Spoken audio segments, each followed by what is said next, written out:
So, other important instructions that we have in 8085. So, there are a number of many interesting instructions that are there. So, that we did not discuss so far. So, we will just summarize them. The first instruction that we have is known as the ADC. So, add with carry. So, add register with to accumulator with carry. So, the instruction is like this. So, ADC B. So, what it will do, the register A, it will get the content of A plus B plus the carry flag. So, many times it is necessary, like if you are doing a multi-byte addition, like say if you are so you know that 8085 it allows you to do only single byte addition, but if I have got numbers that can be represented in 16 bits. So, what we do, this 16 bit number, it is consisting of two 8 bits. So, this is the first 8 bit, this is the second 8 bit. So, after so this is say the number x and this is say the number y that we have, this is say the number y that we have. Now, while doing this addition, so first part, so first if this somehow this part is moved into the A register and this part is available in say B register somehow by doing some programming. So, we can do that. Then when I add these two, so some carry may be generated that need to be propagated to the next stage in the sum. So, in the sum when I am doing it, so I have got this part and it has got a carry to be propagated, and while I am doing this addition, so this carry also needs to be added. So, if you execute simple add, then that will not be possible. So, that carry will get discarded. So, this add with carry instruction can be useful when we are having this multi-byte addition. Okay. So, the next instruction that we will see is the complement carry. So, CMC. So, whatever be the previous value of carry, so that will be complemented and you will get the new carry value which is the complement of the other one. So, this is also necessary at various times, like if you are say transmitting some bit pattern which is say alternate zeros and ones onto the serial output line. So, you can use this CMC instruction after transmitting the one bit. So, you can just do a CMC and then you do a rotate right, or and then the carry will be coming to the accumulator again, and then you again transmit it through the SOD pin. So, that way by using that that SIMDIM instructions and using those complement carry instruction, so you can transmit an alternating ones and zeros onto the serial output lines. So, this is just one example. So, there are many other cases where you may need to do a complementation of carry. Next important instruction that we have is the DAA or decimal adjust accumulator. So, accumulator content changed from 8 bit binary to 2 4 bit BCD digits, and how is it done? If D3 to D0, so this bit pattern is greater than 9, we add 6 to that pattern. So, how is it done? So, BCD number we have just introduced. So, for example, if the number is say 34, so in decimal number in the binary number system, so this will be stored as 10010 and these bits are 0. So, this is the 8 bit pattern, this is the first 4 bit and this is the next 4 bit for the for the decimal number 34. Now, in BCD what will happen is that, so if you execute, so suppose this is the content of the accumulator register. Now, if you execute the instruction DAA, so what will happen, this content will be changed to something like this. So, this will be 3 and 4. So, this will be 0011 and this 4 it will become 0100, sorry, 0011 and 0100. So, it will become something like this. So, this way we can have this decimal adjust accumulator instruction.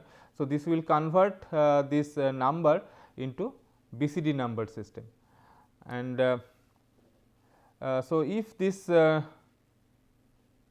So, the other instruction that we have is the DAD. So, DAD register pair. So, add register pair to HL. So, this is another instruction. So, you can have instruction like say DAD D. So, what it will do? The HL pair will get the value of HL plus DE. So, many times they are useful when you are using say array indexing and all that in your program. So, this register pairs need to be added. So, you can do that. Okay. Next we will look into we will come to this in instruction later, in and out instructions are there. So, we will come to that later. Then there is another instruction LHLD. So, LHLD it will be storing the L register the memory register of address LHLD address, in that L register will get the lower register will get the value of the memory address, and the H register will get the content of memory address plus 1. So, this is the HL pair. So, it will be loaded from the memory. So, previously we have seen that LXI instruction LXI H comma some value. So, some immediate value. So, in that case we have seen that the HL pair is loaded with that immediate value. Now, this LHLD instruction it says that LHLD, so memory location say 2000 hex. So, what will happen if this is the memory location 2000 and the next one is 2001, then the content of this location 2000 will be loaded into the L register, and content of location 2001 will be loaded into the H register. So, this way this HL pair will get the content of memory locations 2000 and 2001. Similarly, we have got the SHLD instruction. So, it will be storing the content of HL register into the corresponding memory location at the location address. Okay. Here the same thing, that the L register content will go to the memory location address, and H register's content will go to the memory location address plus 1, due to that Intel's policy that the higher order byte will be stored at higher order address. So, since H is higher order byte compared to L, so that higher order byte will go to the next address and the lower order byte will go to the first address. Then there is another instruction which is PCHL. So, this PCHL instruction, so this is useful when you are trying to swap between this HL and program counter. So, this is the only instruction by which you can modify the program counter. Now, why do we may need to modify the program counter? So, apparently as a general user you do not need to modify the program counter, because if you reset the processor, the program counter will be loaded with program counter will also be reset to 0000, and from that point onwards, so the processor will go on executing the programs one after the other. But consider this situation where we have got some operating system, and this operating system in any computer system. So, operating system is there and we have got the number of users. So, U1, U2 like that, and they are submitting some jobs to the operating system. Now, how they are executed? So, in the memory, so we have got the locations, the portions of memory which are dedicated to different users. Maybe this part is for U1, this part is for U2 like that. Now, when the operating system will try to execute the program corresponding to U1, okay. So, we can have the operating system code here. So, operating system is here sitting here, and when the system reboots, the operating system starts executing. After some time it may decide that okay, now I want to execute U1. So, how will it be done? So, the way it can be done is by a single instruction, like it can somehow when this program will be loaded, then this HL pair will be having the start address of the program. So, this if this has the start address of the program to be executed. So, when the loader decides that it will be next executing the program U1, so it will load the HL pair with the start address of U1. When the loader decides that it will be executing the program U2, it will load the HL pair with the start address of U2. So, start address means that this address or for u to this address. So, so that will be done, and after that the loader will execute a PCHL instruction. So, this PCHL instruction what it will do, after the HL is holding the start address of the corresponding program. So, PCHL will load the PC with that program. So, this will be getting us the value of the PC value will be loaded with that HL pair. So, the HL pair, the PC value will be pointing to the start of the user code. So, the user code will be executed. So, this way we can use this PCHL instruction for doing this program load and execution. Another similar instruction is the SPHL, just like that program counter can be loaded with the HL pair. So, we can have the stack pointer loaded with the HL pair. So, if you want that different program, they will load this stack pointer differently. So, they can utilize the content of this HL pair to be loaded into the stack pointer. Then there is another instruction exchange. So, that will exchange the content of HL with the DE pair. So, HL and DE, these two register pair contents are exchanged. So, this may be useful in some cases where we are again with respect to ease of program execution. So, they may be required, and just like this exchange. So, you can have XTHL.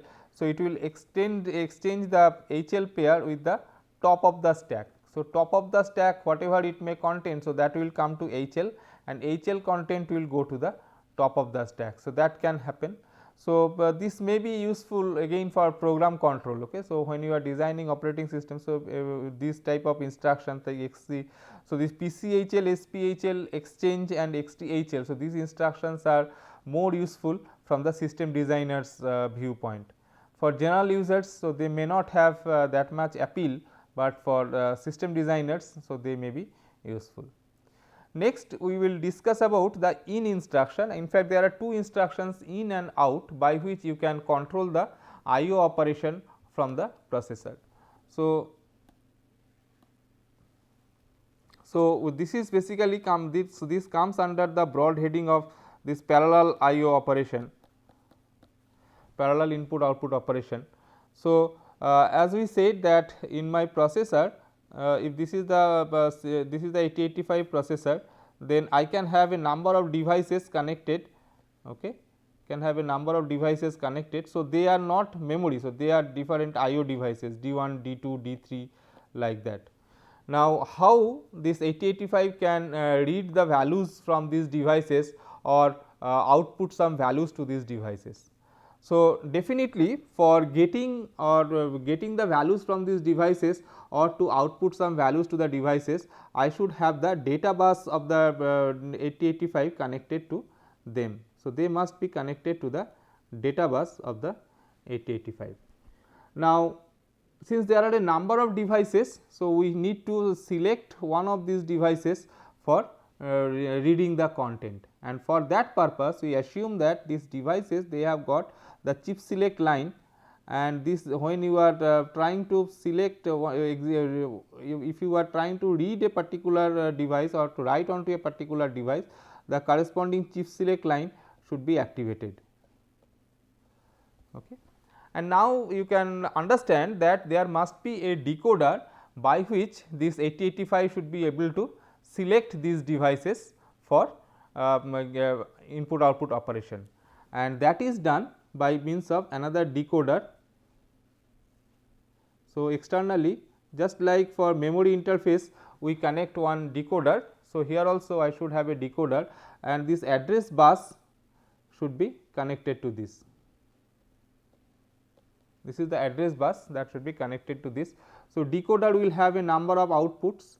So, you can connect the outputs like this, maybe to the first one, the next maybe to the next one, third one to the third one. So, that way you can have a number of devices connected, and this decoder can be the address whatever is put.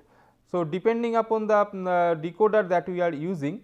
So, suppose I have got say this decoder that we are talking about, say this decoder is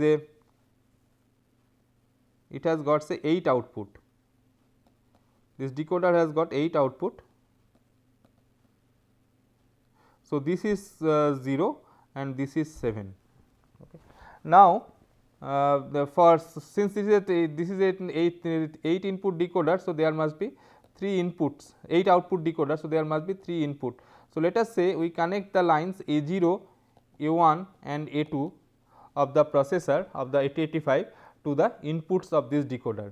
So, this is the 8 output decoder, or you can say it is a 3 to 8 decoder, 3 to 8 decoder. Now, to this 0 I have connected device 1, to this 1 I have connected device 2. So, like that I have connected the device.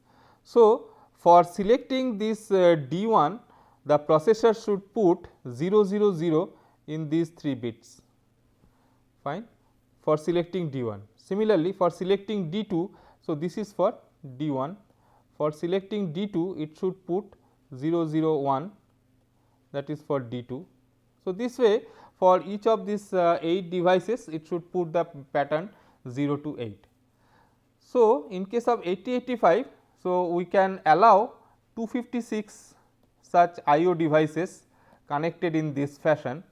So, the decoder that we can put is a 8 to 256 decoder, 8 to 256 decoder.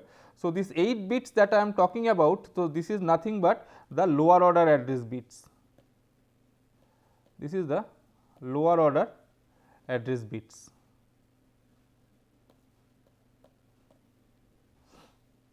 Fine.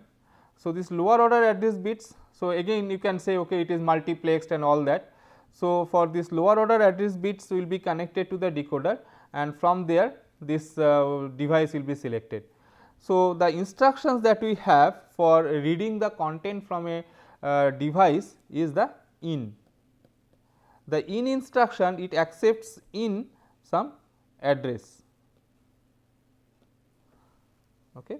Like you can say in 5. So, what will happen? So, it will put the value 5 onto this address bus, and as a result this device, this decoder will select one the 5th device, and the 5th device value will be available onto the data bus. So, it is expected that this 5th device will put the data onto the data bus, and that value will be available onto the processor. Similarly, if you want to output some pattern to a device, so you have to say like out say 55. So, if the device address is 55, so that particular device, to that particular device we will write the value of the accumulator. So, in this case the device 55 will get the content of the accumulator. So, as far as the processor is concerned, so each of these devices they are looked upon as a port. So, we call it as in port address. Similarly, we have got this out and port address or port number, you can say port number. So, this port number is an 8 bit value, and that port number can naturally range from 0 to 255. Okay. So, this is how this in and out instructions can be useful. So, if we are if we are connecting just one LED to the 8085, if we have got a simple LED somewhere here and we are trying to connect it, then if it is the data bus content, then somehow we have to put a pattern 1 here and this part being grounded. Okay. So, you can have a limiting current limiting resistance here, and this LED will be turned on whenever we put a 1 on the data bus. But of course, so this particular feature it does not have the facility for this chip select and all that. So, for that purpose you need to put some tri-state buffer and all that. So, maybe so if you want to augment this structure, so you can do it like this. So, put a tri-state buffer. So, put a tri-state buffer, and so this is the content of the data bus coming. So, put this is the tri-state logic, and then below this we have got that LED. Okay. You can put some resistance, and then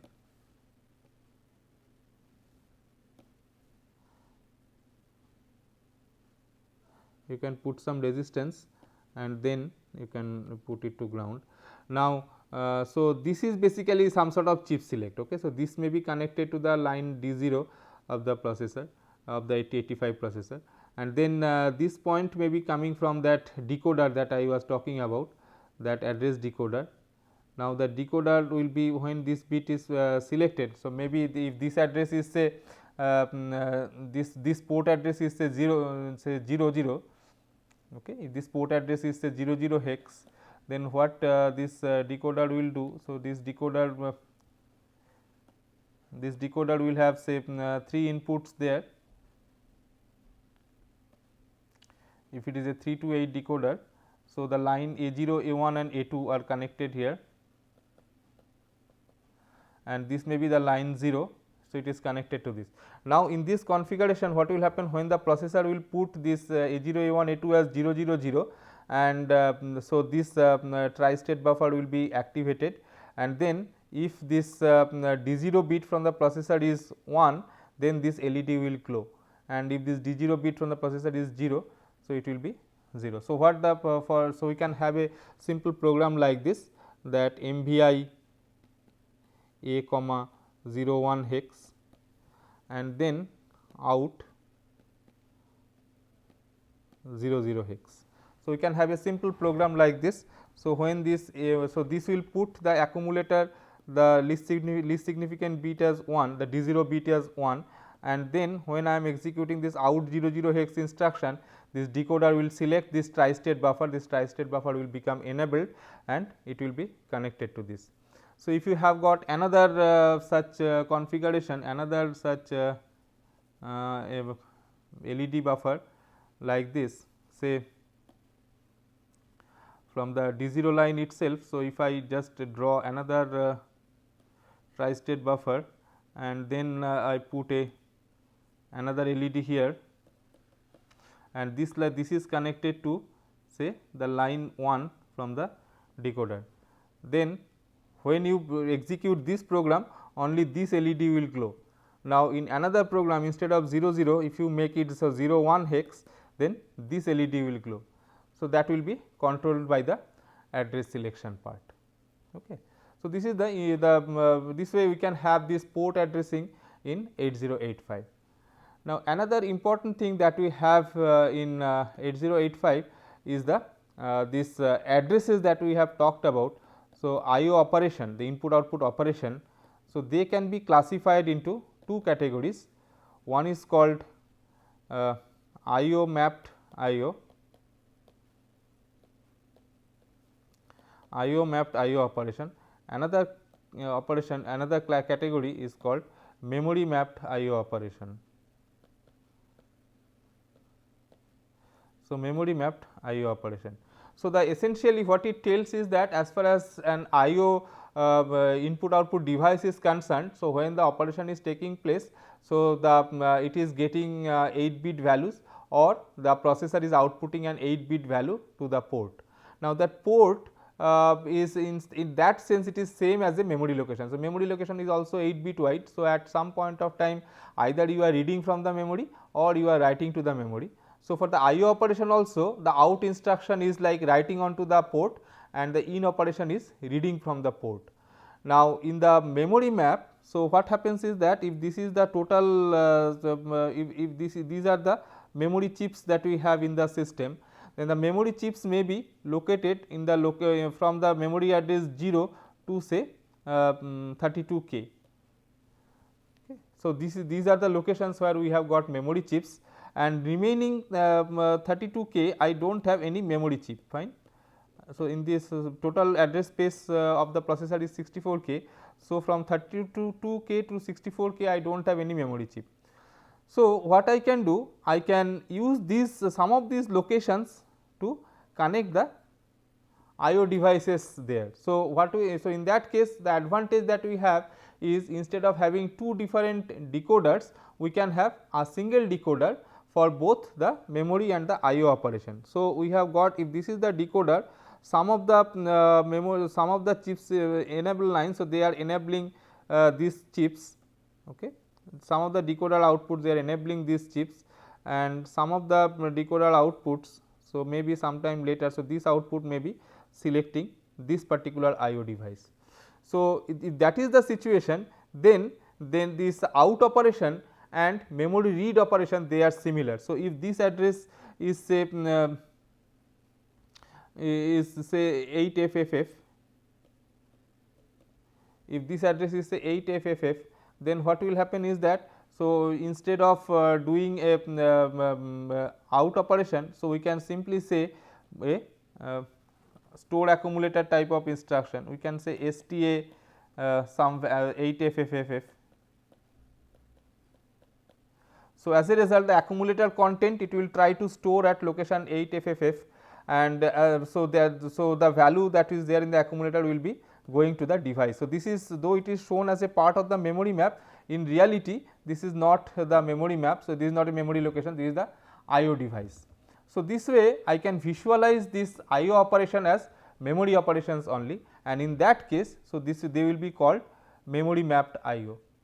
On the other hand, we have got this IO mapped IO, where these IO operations are handled separately as the through the IO instruction. So, for that for IO mapped IO, this STA instruction has to be modified to out instruction, and the appropriate port number has to be put there, okay, and the decoders will be separate for IO mapped. So, if a system has got IO mapped IO, then there will be two separate decoders, one for the memory chips and one for the IO devices. That way we will have two different decoders, and the decoding will be totally separate. So, if I have got two decoders, then the one for memory and one for IO. Suppose this is the decoder for the memory part, this is the decoder for the memory part, and this is the decoder for the IO part. Then to distinguish their operation, so we can take help of the 8085's pin, which is known as the IO M bar pin,